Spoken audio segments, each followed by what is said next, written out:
Thiruvananthapuram corporation BJP. Councillor R. സുഗതന്റെ സത്യപ്രതിജ്ഞ ഇന്ന്. കാപ്പ കേസിൽ തടവിലുള്ള Thiruvananthapuram corporation BJP. Councillor R. സുഗതന്റെ സത്യപ്രതിജ്ഞ ഇന്ന് വിയ്യൂർ ജയിലിൽ.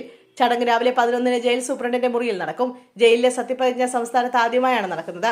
ജനാധിപത്യത്തെ സംരക്ഷിക്കേണ്ടത് കോടതിയുടെ കടമയാണെന്ന് കോടതി വ്യക്തമാക്കിയിരുന്നു. ജനാധിപത്യത്തിൽ ജനകീയ കൽപ്പന മാനിക്കപ്പെടണമെന്ന് ഹൈക്കോടതി പറഞ്ഞു. അസാധാരണ സാഹചര്യങ്ങളിൽ അസാധാരണ തീരുമാനം കോടതിക്ക് എടുക്കാം. ജനവിധി മാനിക്കാനാണ് അത്തരമൊരു അസാധാരണ തീരുമാനമെന്ന് ഉത്തരവിൽ പറയുന്നു. കേരളത്തിൽ അപൂർവ സംഭവത്തിനാണ് സാക്ഷ്യം വഹിക്കുന്നത്. കേരള രാഷ്ട്രീയത്തിന്റെ ചരിത്രത്തിൽ ആദ്യമായാണ് ജനപ്രതിനിധി ജയിലിൽ സത്യപ്രതിജ്ഞ ചെയ്യുന്നത്. പരിമിതമായി അക്രഡിറ്റേഷനുള്ള മാധ്യമപ്രവർത്തകരെയും കയറ്റും. ചട്ടവിരുദ്ധമായി പല ദൈവങ്ങളുടെ പേരിൽ പ്രതിജ്ഞ ചെയ്തതിന് ഹൈക്കോടതി സത്യപ്രതിജ്ഞ അസാധുവാക്കിയവരിൽ ഒരാളാണ് വാർഡ് 20-ലെ കൗൺസിലറായ സുഗതൻ. ജയിലിൽ സത്യപ്രതിജ്ഞ ചെയ്യുന്നതിനെക്കുറിച്ച് എന്താണ് നിലപാടെന്നും സുഗതന് സത്യപ്രതിജ്ഞ ചെയ്യാൻ സാധിച്ചില്ലെങ്കിൽ കോർപ്പറേഷനിൽ ഭരണം നഷ്ടപ്പെടുമോ എന്നും കോടതി സർക്കാരിനോട് ചോദിച്ചിരുന്നു.